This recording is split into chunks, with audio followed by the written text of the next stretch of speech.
fun surprise. I get to interview Jason Aichele, the 2020 Pacific Northwest PGA Section Teacher of the Year. I believe this is your 6th time winning the award. Is that correct? Yeah. Yep. 6 times. And the reason why I laugh is that knowing you, you're a very humble guy, very, very straight to the point kind of guy. And I know that it kind of makes you uncomfortable to even talk about that like that. So that's why I'm giggling, because it's kind of fun to see you squirm just a little bit. So, and congratulations, I think, on qualifying for the PNC as well, if I'm not mistaken. Yeah, thank you. Yeah, I got lucky for 3 days.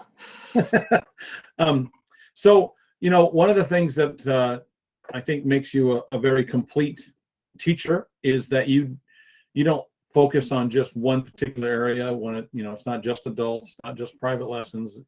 You do a lot of cool programs. Obviously PGA Junior League, and you've done some great programming in long-term development work, kind of before it was cool. You did it with juniors, and so what are some of the things that for 2020 you're proud of, and how you've grown from 2014 when you first got the award till now? Yeah, I mean the whole I guess the business or the programs have grown. I mean, from day one, I guess it started back in almost 2010, where I had basically one student. A lot of you guys kind of knew Drew McCullough. Got him when he was real young. I mean, I don't know, 5th, 6th grade, and he's now playing on the Canadian Tour, or the or what's it called, the McKenzie Tour now. Yeah. But now I got, I don't know, 25 kids that have gone on to play college golf, maybe 30. It's grown so much since day one that I don't know. It's actually kind of hard to believe. You've grown in your ability and mentoring of other teachers. I know there's golf pros that tell me they talk to you. So what are some of the sort of stories that you feel that make you happy and proud as you are now reaching your 40s? You're getting to be an old man. So. Yeah, I actually just turned 40. But yes, that's something I kind of like really enjoy, is helping out some of the other pros. I got helped out from other older pros, so it's nice to pass it along.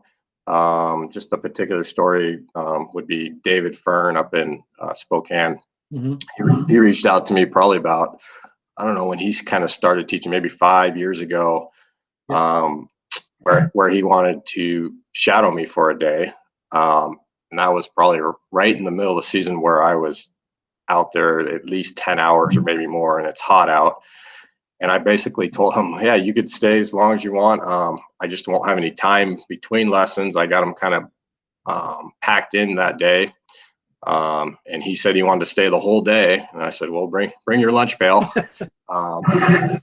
So he actually did. He sat there all day. And then after the 10 hours, we sat there and talked. And for the next year or so, he was asking questions, writing emails, wanted, to see some of the programs I'm doing. And I think now he's doing an excellent job. I've been hearing from other people. It seems like he's busy. Him and his wife are doing well with their family and stuff. So, I mean, that's awesome to see.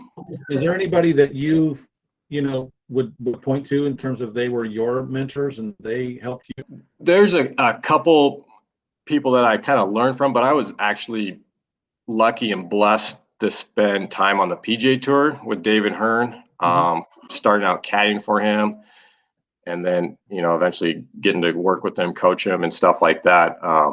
Those years caddying out there was probably the best education I've ever received, just because I got to be around the top coaches in the world on a daily basis. And I was just basically a sponge out there, listening to everything, watching what they're doing. And I got to see different variants of teachers. They weren't teaching the same thing. They're teaching different stuff. There's putting coaches, there's swing coaches, there's all different psychologists.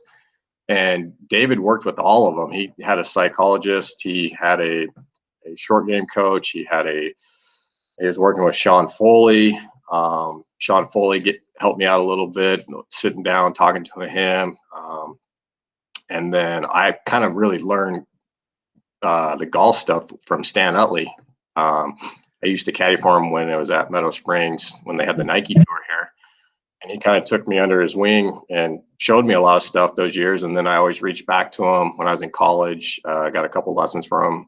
And then when I was out on tour with David, he was there. He was teaching too. So I got to spend some time with him. But yeah, I mean, I learned a lot from those guys. And the best thing you do is just go out and caddy for a year. I mean, if you have the time, resources, go out to the Corn Ferry and caddy. I mean, you'll learn a lot. You'll learn how to teach, or you'll learn how to be able to show your students what you learned from out there. My philosophy is like treat every student like a PGA Tour player. Have you ever found too that one of the things that you enjoy is creating that sort of, again, since you played at the University of Wyoming with David Hearn, and have you ever found that one of your favorite things is to put golfers, young kids or competitive players at the club, maybe in their 30, they're both 35, but you put them at competitive peer pressure with each other, like, so that really what they need is some reason to drive their practice, to make their practice better, to make their thought, their preparation better, because they're not trying to beat themselves. They need somebody to push them. Yeah, and that's how I got my junior golf academy set up is, okay. You're getting younger people and older people, and I basically put them all together so they can learn from the older kids. And then obviously when they get older, they don't like to be around the younger kids. And then I have to sit down and talk to them. It's like, hey, remember when you were 14 years old and you're hanging, and Drew McCullough was there and he was being nice to you, letting you guys play, right? So now you're the Drew McCullough. You need to be nice to them and teach them, be around them. And they're trying to beat you in competitive, and they're learning from you. And so that's just how the whole circle of the junior golf program works. It just keeps going like this. That's a life skill. I mean, it's way beyond golf. Yeah. A good example of that is my all-star team this year. I had a kid who was 13, so it's his last year in the Junior League All-Stars, and he's actually been on 5 teams. So he's been on the last 5 All-Star teams, and I put him with the youngest kid. And he kind of gave me this look, hey, I'm too cool for this kid. And I go, no, you're the leader of this team. You need to help this kid out because he's going to be on the team for the next 4 years like you did. So you need to guide him. And actually that pairing was my best pairing for All-Stars. Those guys won. Is there anything that excites you right now that keeps you going, that, you're excited about learning over this winter to make yourself a better teacher, better coach? Obviously, junior golf is exciting to me. Watching these kids compete, and I think our all-star team for junior golf league next year is going to be really good. They're basically one shot away from the national champion, going to the national championship this year.